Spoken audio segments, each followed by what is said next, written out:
Welcome back to Blake's Craft Beer Podcast. My name is Blake Bonfo. I'm back in Troy, Ohio. I don't get to do Troy very often. We're borrowing in their location. We're at Craft and Cured. This is my first time ever doing an episode here, so I'm excited to do it. But we don't have anyone from Craft and Cured. I have two I consider my best friends now. This is our second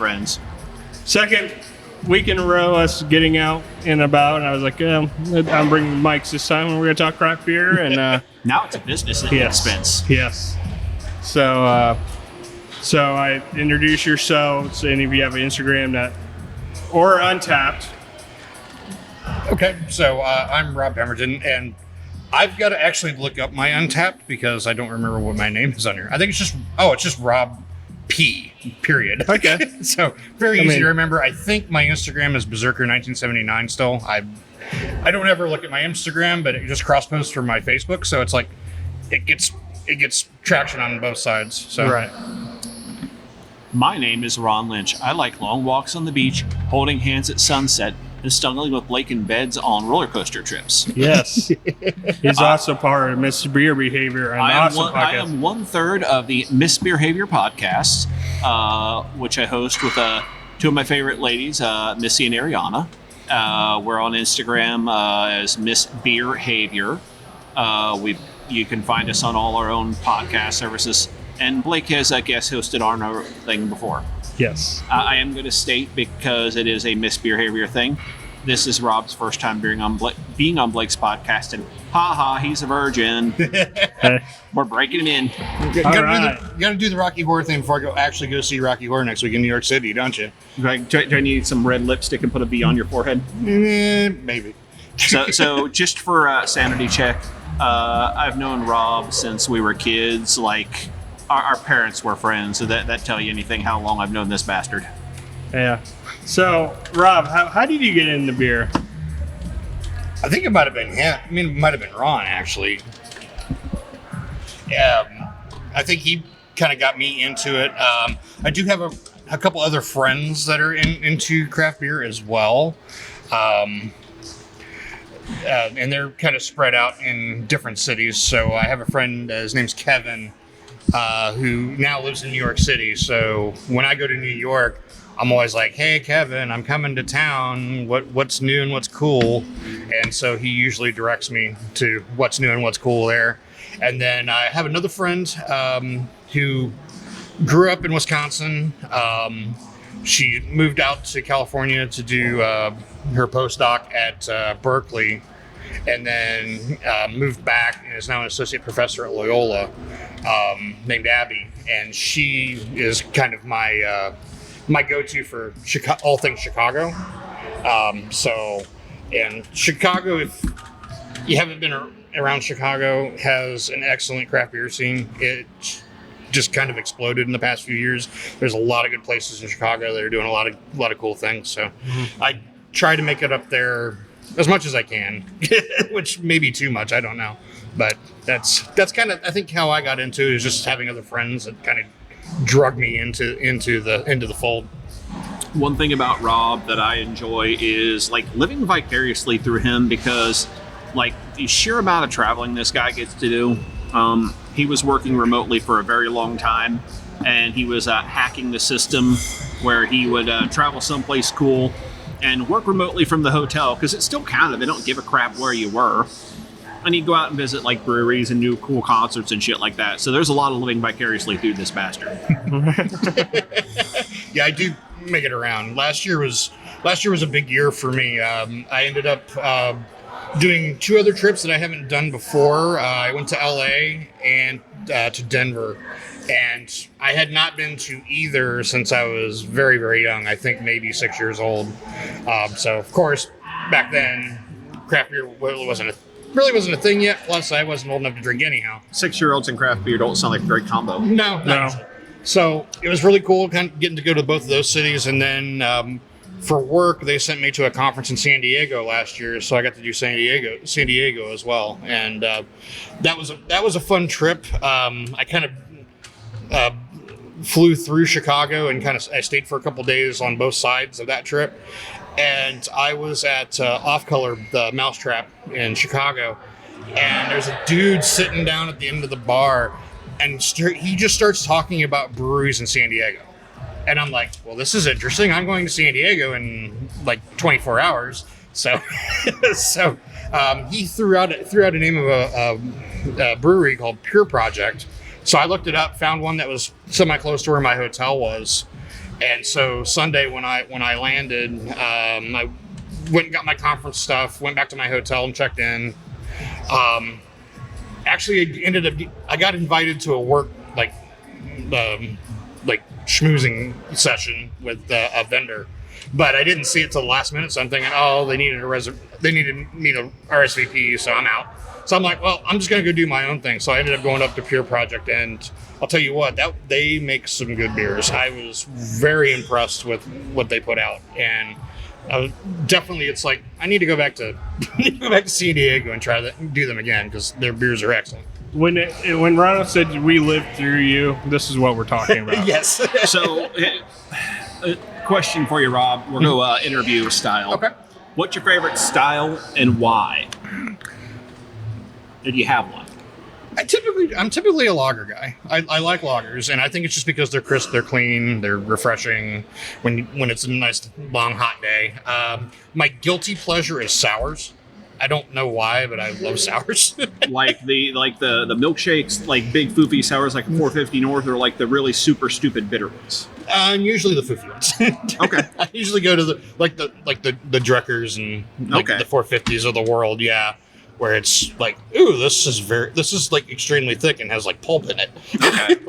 like you're drinking orange juice or something, but it's like, right. But yeah, that's typically what I go for.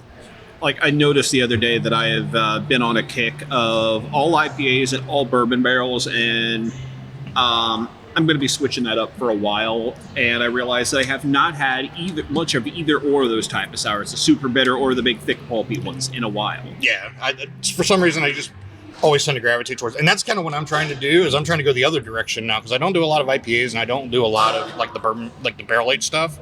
So I'm trying to do more of those because I'm like I don't think I do them enough. You know, Okay. Like I said, I typically every time I go anywhere, I typically like ooh lager, ooh sour, ooh lager, ooh sour. I mean, I'll throw depending on what's going on, I'll throw an IPA in there like. Barrel House did the Pixel and Pals tap takeover this past week. Talk about a great line. Yeah. I swung by there Saturday morning. Warped Wing was supposed to have, what was it, like their 13th anniversary or something, and it got canceled due to weather. But they were having like they were tapping some kind of IPA. I ended up showing up to Warped Wing a half hour before they opened, walked in the side door because it was open. I was like, hey, I want beer. They're like, we're not open yet. So I went over there and I had one of the Pixel takeovers. Yeah. I don't remember which one was like 7 on the menu. 7. Yeah. Whatever. It was good. The crew at Barrel House was gravitating towards 8 and 9. 7 I think I had already had at some point, but 8 and 9 I had not. So I'm like, oh, they were spot on. I'm like, those were really good for IPAs. I have not made it to Phase 3 proper, and it's one place I would love to go next time I'm up that direction. I think they're in Lake Zurich, which is like Chicagoland suburbs. So may try to one of these days. I need to try to make that happen. Last time I was in Chicago, I was staying in like Naperville, Lisle, Downers Grove area, and ended up going to a brewery called Bubble House in Lisle, and they were actually really good. I was really impressed with them as well. And they're kind of typical. A lot of IPAs. They had a few sours. I think I again stayed on the lager sour train while I was there. So it's one of those things. I'm like, definitely need to do that again. Are we taking notes of all these Chicago breweries for later this year, Blake? Yeah, we'll have them write it down before we go. Later this summer, since Mr. Blake and I are Coaster Park buddies, we've got some Six Flags season passes, and we're going to be traveling up that direction to go to which Six Flags park is it? Great America. Great America. Mm-hmm. And we'll spend a little time in Chicago and explore the city through beer, shall we say. Yeah. So, Ron, I think I've had you on, but they forgot. Your first beer was Dragon's Milk, right? My first real craft beer. Okay. In terms of like it, I don't know what the hell my first actual beer was. It's probably something like a Miller or a Basic Bitch thing like that. But the first real craft beer I had was a Dragon's Milk. Missy, eons ago now, at some party I had after I got my house, I remember she got like a gift pack, and it had like a Dragon's Milk peppermint, a regular, but there was like a really cool tulip glass that came with it in this gift set. And like, I just remember like looking at the peppermint one going, man, I hate peppermint, I hate chocolate. It says it's peppermint chocolate, it's going to be gross. I cracked into that, and that was the best one out of that whole gift pack.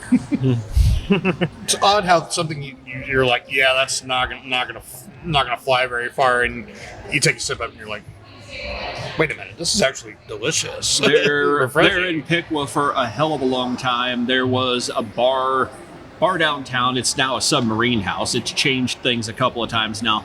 But that guy used to have on his taps a bunch of really good craft beer. And, you know, it's half mile from the house, and there was more than a few times. This is after you quit living there, Rob. Okay. Missy and I she'd come down, and we'd walk down to that place, and we would just roll through everything on his tap. And because, you know, it's walk distance from the house, you get drunk, you walk home. Yeah. Yeah. So, yeah. What's your finest memories when you first? This is for all of us. This is more of a group conversation podcast I'm doing here. Your fondest memories, like that first beer you had, was like, I know you said just a Dragon's Milk, but it was like, is something like, oh, there's something better than what I've been drinking, or? Probably that Dragon's Milk for me. Certainly, like prior to that, me drinking was a lot of, we'll call it that 20s destructive drinking, where you're just drinking to get wasted, not for the flavor. Mm-hmm. I think where it kind of cracked for me was it was 2019. I was going to New York to see Interpol at a hometown show. I think they were playing Madison Square Garden. So, of course, I'm like, I have to get tickets to the hometown show. That'll be huge. And so, of course, I met up with my friend Kevin. And I guess I should preface this, but Kevin used to live in this area. I think he's from Brookville, somewhere in that neighborhood. Anyway, so I hit him up. And I'm like, hey, what's going on? I'm going to be in town. What do we want to do? And he's like, well, here's some breweries we could go check out. And it was Other Half's original tap room in Gowanus, or in that area. So places like almost literally underneath a highway overpass. And so I walk into this like nondescript, like rundown looking like industrial building, and there's a little tap room set up in there, and I'm like, oh, this is cool. And so he was kind of guiding me, like, these are the beers that I've kind of gravitated towards. Here, try this. Here, try this. And I think that was my real first experience with anything that really wasn't like your Miller Lights of the world, or the typical beers you would find at every dive bar in America. Let's flip that question around. What about you, Blake? Well, I grew up. I have family out in St. Louis, Missouri, and I always grew up. I shouldn't always say grew up, but my graduation year, for a meal, we went to Schlafly for the first time through my uncle and stuff like that. I couldn't drink at the time, but I knew something special was in it. I think I've always tied it in with family and friends, and it's just like something you just do, and turned into a passion project, I guess. Hell yeah. And but man, Other Half, that's a heck of a first start. Yeah, if you're gonna go to a first craft brewery, that was kind of the one to hit first, and then go big or go home. Yeah, we went, and then after that, I think we went to Threes was one of the other ones we went to, which is, they're all kind of in the Gowanus area of Brooklyn. It's just another like one stop over, one stop up on the train. And then there was like across their breweries, there was Threes, Strong Rope, which I think just closed. And if Kevin just told me there's another brewery in that space, so I'm looking for, I think that's where we're going to hit when I'm there next week. So I'm kind of looking forward to that. What was the other one? Wild East was another one that's right there in that same area. So and what's always kind of confounded me about New York is I figured there'd be more breweries in New York than there are. There's not really that many. Like if you compare it to like Cincinnati, Chicago, places like that, where there's like, I think at one point somebody had the number in Cincinnati at like 80, which is just absolutely absurd. Is it like a cost thing? Like, how about this? What's the number of breweries in Chicago versus New York? I think it's probably like, I think now maybe like 2-1. Really? As far as number, because just within the past year in Chicago, there's been more breweries open up. Which is a great. They're basically saison focused, farmhouse table beers. There's Suncatcher over they're on like where Grand and Chicago avenues meet on the west side. They, I think, have only been open since like maybe I think they've been maybe over a year now, but they're doing some great stuff. And the thing about Suncatcher is their menu is very confined. It's like, I think their tap list is like 6 beers, and they have maybe 1 or 2 that rotate in and out. Like, so they have a core, and then they have a couple that they go back and forth. What's another one that's recent? Not really as recent, but Goldfinger in Downers Grove. They do primarily like what am I thinking? Polish style beers. So they got the first beer I had of theirs was their Pilsner, which they do slow pour, and it's probably bar none the best Pilsner I've ever had. Okay. It's one of those where you set the glass down and you just watch the bubbles go from the bottom to the top like it's a test, like something in a test tube in a lab. It's absolutely just the coolest thing just to sit there and watch them pour that beer, because it takes them I forget how long it takes them. It's like maybe a good 5 minutes to pour the beer for you. So pro tip, if you're ever going to a place that does slow pour, get that one as you're finishing your first beer. Get something else first, and then do the Pilsner. Oh yeah. So that way you're not going to have to, because otherwise you're going to have to wait on it. Which I'm stupid. Every time I go, I get the Pilsner first. So if it's that good, might as well. Yeah, exactly. So how would you compare, like, because you've been to different markets, you've been to Cincinnati and stuff. How would you compare like Ohio breweries to like different? I think they compete well. I mean, it's everybody's out there doing their own thing, and is there like a certain beer style in different cities that you notice more than others, or is it are they all about the same now? It seems to be a pretty even mix. I don't really notice a whole lot of difference between places.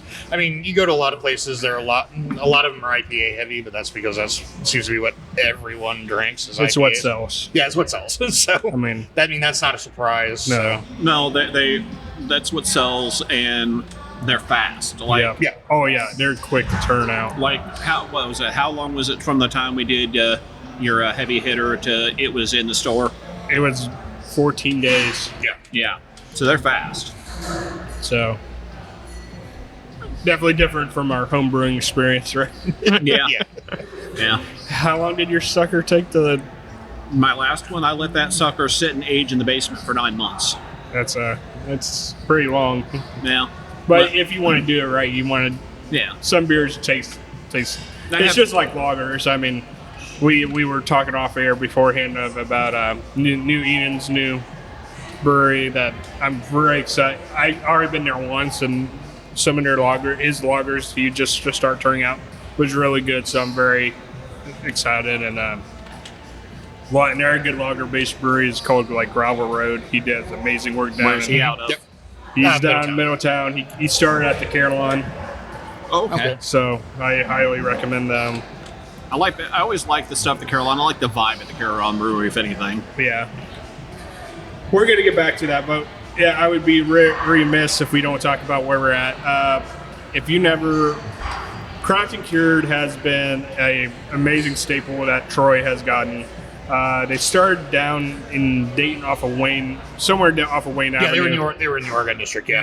Yeah, it was a very cool experience when they were down there.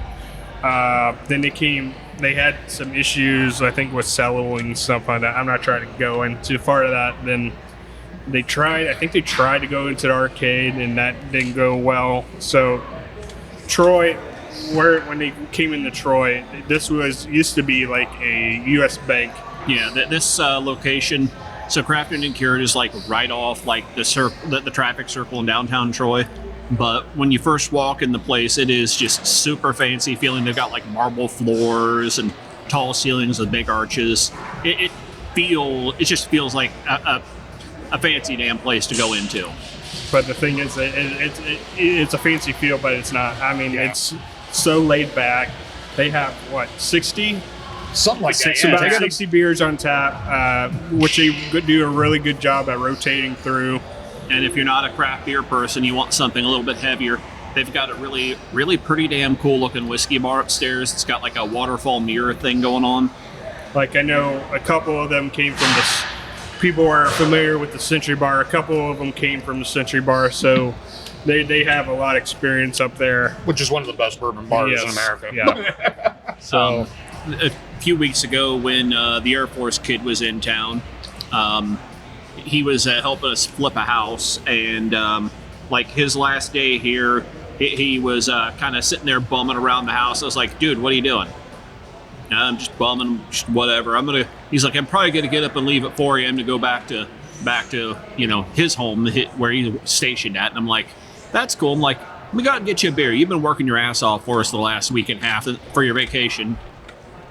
Took him downstairs and got him a flight. He enjoyed that, and I was like, you know what? Let me do you a little bit better. And I took him up here and we got talking to the barkeep, and the guy is like, so what do you like to drink? Oh, he's like, I'll drink some Jack Daniels. I'll drink some Bacardi. So, cheap rum and cheap whiskey. And I certainly had a good time with him up here. I spent a lot of money that night. And, well, hopefully that's up a little bit better than Jack. Yeah, I think I got him like a $25 or $30 shot of some like 15-year aged Irish. Yeah. But suffice it to say, he did not leave at 4 a.m. He left more at like noon or 1 o'clock. Which was cool because he needed that extra little bit of a little piece of relaxing. You know what I'm saying? Yeah, exactly. See, I'm the guy who's stupid. Like here next week when I go to New York, I'm flying out of Columbus. So after work on Wednesday, I'm going to drive over to Columbus, check into a hotel that's semi close to the airport. And then I'm going to hop on the Mount Vernon bus and go back downtown and probably do Jackie O's, probably do Wolf's Ridge. If I'm feeling really frisky, I might go up to Seventh Sun. Yeah. And then those are all those sound delicious. I'll get back to the hotel at like 11 p.m. and then have to get up at, I think my flight is at 6, so I need to be at the airport by 5 at the latest, maybe. Like Jackie O's is like one of the most dangerous. Oh, I know. If you're not careful. Jackie O's has a lot of barrel age. I mean, a lot of good. Yeah. They did Jackie O's has done a couple tap takeovers at Barrel House before, and it's just like you just keep going. At that point, you just keep going, and you're just like, why did I do this to myself? So I'm gonna be like probably extremely hungover on the plane at 6 in the morning going to New York. I'll never forget when my parents and I took a trip down to Athens, and it was during one of Jackie O's anniversaries. Okay. I swear, 10 or more was nothing but a barrel age. Yeah. It's like, I have to get back up this mountain. It's not a mountain. We don't have mountains in Iowa, but this small if you've ever been to Athens, it's nothing but hills until you find Athens. Which is, I highly recommend going there. That's where Little Fish is out of. Darkness? Something dark. I can't remember the name of it. But there's an brewery down there that's really good as well. It's like right when you come into Athens. Okay. Yeah. But Athens is a fun town. Being a college town, it's very atypical of the region of Ohio it's in. So yeah, it's like you get in there and you're like the scenery it's like a scenery change. You're like, where am I? Am I in the Twilight Zone? Goes from being like redneck, middle of nowhere to, oh, well, this is bougie as shit. Yeah. So where's your favorite areas to go to, or is there still some areas you would love to go explore sometime? I want to go to Asheville. Yeah. Well, Bar I none. do. I want to go back. Bar Yeah. none. I want to go to Asheville. He and I went there last year and we rushed it. We did it passing through from one place to another, and that is that definitely like just a destination. Like when we hit Asheville, the one that I wanted to spend more time at was oh god, what was the freaking goth devil? The goth one. I'm totally slipping their name. Zach freaked the hell out about that place. What's one of the bigger Burial. ones? Burial. Yeah. Burial. There. I wanted to sit there and like take time and explore their whole tap list, but that was a stop and go and get some. It's definitely something I'm gonna. If I do it, I'll probably. It's going to be a multi-day affair. It's probably going to be take 3 days off work, do it on a weekend. So I got like 5 good days to just explore it. Next year, the one thing I'm going to bank on is I want to go to the UK. I want to go to England. Oh. Never been out. I've never been out of the country. It's something I want to do. I want to get my passport and go over there. I have a reason for going over there that's not beer related, but to go to England and have a proper English pint and a proper English pub is just a bucket list dream of mine. Oh, I would love to do that. Yeah. There is a couple. So you're saying that's funny. There is a YouTube channel I follow, the craft beer guys or something like that. But it's basically two like British dudes, and they travel all over the damn place drinking beers and whatnot. But they were sitting there in an episode I watched yesterday. They were drinking and talking about a style of beer, English bitter. I don't think I've ever had one of those. And is ESB, is that right? Yeah. Yeah. I've had one, but it's been craft brewery here doing it. It's not been. Well, it was just one of those. It's like I don't think I've ever had that style, and like my thing lately is, like I said, too many IPAs, too much darks. I need to branch my style out and kind of liven my palate up. Does that make sense? Yeah. Hell, the one I watched this afternoon, they had while I was waiting for some stuff at work to finish, they had beer made in North Korea. Oh, wow. That is something we'll definitely never get here. Yeah. But like the story about the beer they had from North Korea, there was some brewery in the UK that shut down, and the North Korean government bought it. Oh. When I say bought it, I mean they bought everything. Apparently they took the brewery and tore the entire thing down and rebuilt it brick by brick in North Korea. And before they stood the thing back up, like the brewer spent like 6 months or something, like teaching and training the North Koreans who bought it how to brew English style ale. And they had a beer that was brewed at that place. Oh, wow. And it was just, like a rice lager. They gave it a good, they're like, we're drinking a beer from the communist regime, blah, blah, blah. And I was like, if they can get that kind of stuff there, it's like, because obviously it's never going to come to America, but it's just like, that's different. I want to try that shit, Yeah. So go to UK, try some of their beers. That would be amazing. Yeah. Other bucket lists would be to do Germany, do a proper beer tour in Germany. Yeah. That would be. I mean, my family heritage is German and English, so I feel like there's beer lineage on both sides of that fence. So I'm like, I really need to do both. And there's something about German food that's just so good. Yeah. Speaking of German beer and German food, if you're ever in Columbus, Gearmoot Beer Garden in Old Town East does well at both. They opened. I lived basically around the corner from this old firehouse in Old Town East, and about 2 years before I moved, they opened a brewery there. And of course, it's all German, German food, German beer, German style beers. So it's probably as good as you're going to get being here, so to speak, for German anything. But yeah, they're excellent. If you're ever in Columbus, it's definitely a place to check out.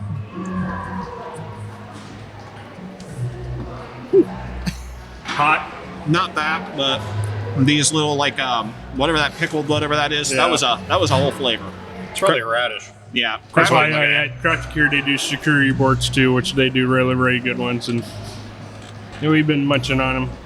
Munching on various meats and nuts and cheeses and things. Yeah. Because everyone loves a good charcuterie board.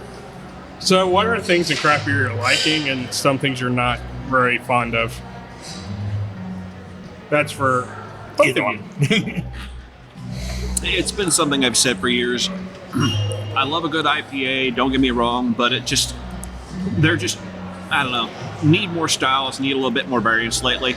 Yeah, and that's kind Maybe, of maybe I'm not looking for it, or maybe that's just how the market's going. I can't tell.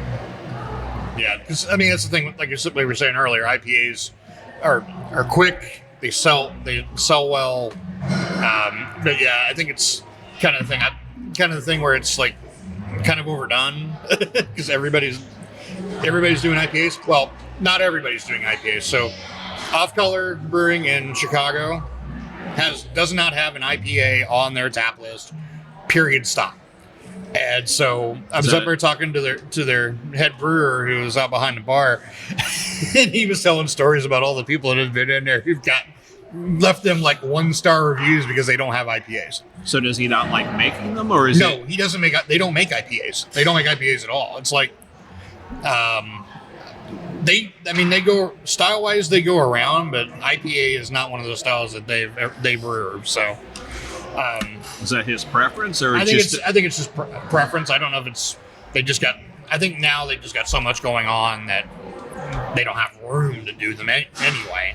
No. But they've never really they haven't really done them before, and I think it might have been just head brewer's style. Like I said, was in Ravenswood.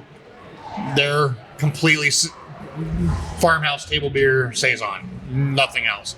They do have guest taps where they'll have other things on, and one of those may be an IPA, but very rarely is it ever the case. And the breweries that aren't doing IPAs seem to be doing pretty well, at least from my vantage point. I mean, Off Color, every time I'm there is, unless you're there like noon when they open, they're generally pretty busy. Like last time I was there, I got there late because I usually have a plan when I go there. I go to Burrito Beach, which is a local like Chipotle burrito clone in Chicago. There's one up just off in North, and then I'll walk after lunch. I'll walk down to Off Color and have a couple beers, and it's like noon, so it's like me and maybe 2 other people in the bar at the time. So it's a really great time to drink beer in the middle of the day. It's never going to be busy. So one of the other trends we'll probably do this year is because some Six Flags parts got sold off, we're going to be hitting probably St. Louis, because after next year, the pass will probably be useless with it. Yeah. And I'll have to take you over to Civil Life. They're a lot like what you're describing there. It's a British pub. Okay. It's all British styles. They have like a British IPA, but it's not your typical IPA. Well, they, British kind of invented the IPA anyway, so like the IPA. And they have they're known for their cask ales. British sort of invented the IPA. I don't know technically on paper if they called it that, but I mean, India Pale Ale, it came about because they would brew all the beer. They brew all the beer in, England, in London, and they would throw it on a ship to go down to India when it was a colony. And, the way they kept it fresh was by throwing a shit ton of hops in it. Mm-hmm. So they definitely invented that style. So a British IPA is okay. Yeah. But the interesting thing about that tap list, nothing was like over 6%. It was 6% or lower. So it's beers that you can Crushable, drinkable. Crushable, and you're not going to feel worried about it. Well, good. Yeah. My thoughts on at the moment are, Rob, you're talking about getting a passport and going overseas. Yeah, let me know when, because I got one of those, buddy. I think if it stands to what it was this year, it'll probably be beginning of May. Because if I need to start banking PTO for that, buddy, I will bank the shit out of some PTO for that. Because I'm going to need to do it too. Yeah. Because my PTO is not good. I got a couple 3-4 days in the can right now, but that's let's put some behind for that, because that's I'm burning PTO this year like crazy. One thing that the past we talked about is doing California, but I just don't have the time to do it right. We could go out for a couple of days, but that's not how. It's like Chicago. I said 3 days, and I'll probably do we'll probably do a 4-day See, the fun part about because I want another extra day to go do things right. So for the non-craft beer thought of it, so out there in California, Six Flags and Cedar Fair merged a year or two back, and Cedar Fair had quite a few coaster parks, and Six Flags had some out there in California as well. So there's some good ones, and it would be an excellent time to go do both beer and that. The cool part is that Knott's Berry Farm, unlike Kings Island and Cedar Point, they don't really close, so they're like, outside of what we consider the normal like coaster season. Right. So we could definitely go do that in, we'll call it the off season around here. Yes. If we really felt like it. Yeah. So PTO, why can we just have it limited and So there's a couple breweries in it. I didn't make it there last year when I was in LA. I'm going to try to do it this year while I'm there. But there's a couple of breweries in Anaheim. There's and one of them is apparently one of the top rated breweries in the state. It's called Bottle Logic. I've heard of it. Yeah, I'm pretty sure They just started coming to Ohio. I'm pretty sure we've had some of that on Miss Beer.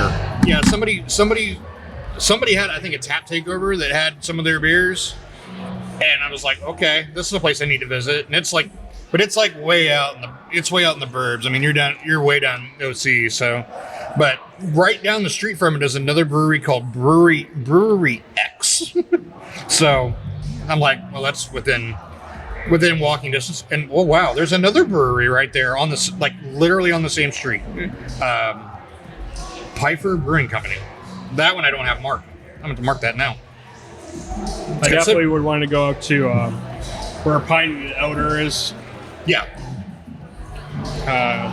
I know you don't want to do IPAs, but Oh, I'll do it. Don't get me wrong. It's just for my own personal what's the regular brewery's drinking. name? Piner. Hold on, I'll look it up. I just know the beer name, and it's famous. Yeah. But the name, like the name of the brewery escapes me though. I know where you're at. I do that all the time where I'm like, Because Revolution's out of Chicago too, right? Yep. yeah, Revolution's out of Chicago. Their tap room is on Kinsey, north of Belmont, just like right north of Belmont. Russian River. That's Yeah, it. thank you. I've been to Chicago a number of times since I started drinking craft beer, and Revolution has been on the short list, but I've never actually made it there. Yeah. We might have to bring him. Yeah, you We that might not be a just- bad idea. Okay. We might just have to bring you. Yeah. You know how to navigate Chicago better than we do. Well, I usually do it by train and by bus, so I don't know That's how fine. well I would do by road. Okay. Oh, I think we'll figure it out easy enough. Yeah. Well, I just tell you X, and you'd be like GPS. Okay, we know where that is. Alrighty. We keep on nibbling on this screwy board. I want to actually eat it more, so we're gonna wrap it up. And I thank you both for your time. And I'll have you back on. And when we do our road coaster trip, we'll definitely have to do this. Oh yeah. Out on the road. Well, we did one last year with our friend Adrian, and we kind of discussed about some recording, but we never made it that far. She will not be joining us this year on this here adventure, so we'll make our plans accordingly. Yes. So I thank you guys for your time. Where can we find your podcast? So we're on all your favorite podcast services as Misbeerhavior, MISBEERHAVIOA. Just Misbeerhavior. Just Google it. Not Misbehavior, Misbeerhavior, because that's a whole other thing. We're on Instagram. We're on Facebook. I definitely remember to post on the Facebook page more than anything. And that's where you can find us. We have an Untapped page as well. It's Misbeerhavior. That is maintained by the lovely Miss Ariana.